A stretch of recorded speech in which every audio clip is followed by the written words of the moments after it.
Okay. So after that outpouring, it gave birth to two major institutions. It was one church, but somewhere along the line there was a disagreement that caused it to break into two. So we had the Western Church and the Eastern Church. The Western Church is what is known today as the Roman Catholic Church. There was a disagreement between the Bishop of Rome and the Bishop of Constantinople, the Eastern part. The Eastern Church still exists. I'm talking about the early church.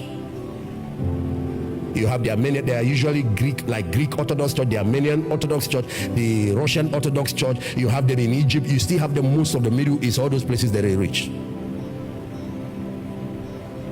Some of you don't know that there are other popes on earth. For example, the Egyptian Orthodox Church have their own pope, and he's a pope.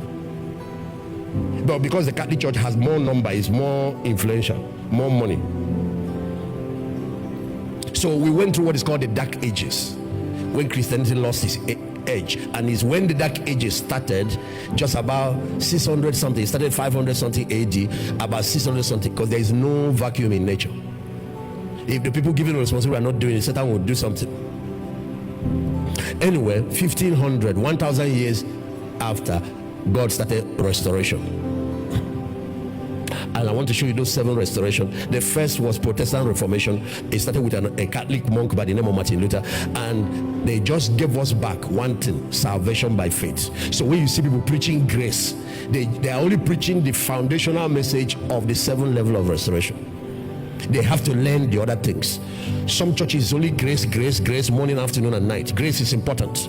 We are saved by grace. Let nobody, but that's not the only thing. Grace is the milk.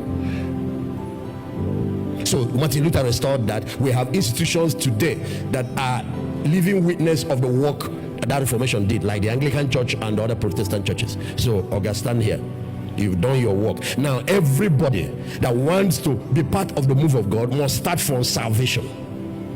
That is the starting point. But remember that the last days move of God is the former and the latter end in the first move. God is bringing everything he has done in history, combining it with the last days and pouring all of them out. So you don't drop anything. Then John Wesley came, this is 1500, came in 1700 and restored another pillar of Christianity called sanctification. That after you are saved, your life must start producing the works to match. Don't just have grace, I have given my life to Christ, while you live like the devil. Sanctification is now that your life is transformed, and what produces that is discipleship. So you don't just become a baby, you have to grow.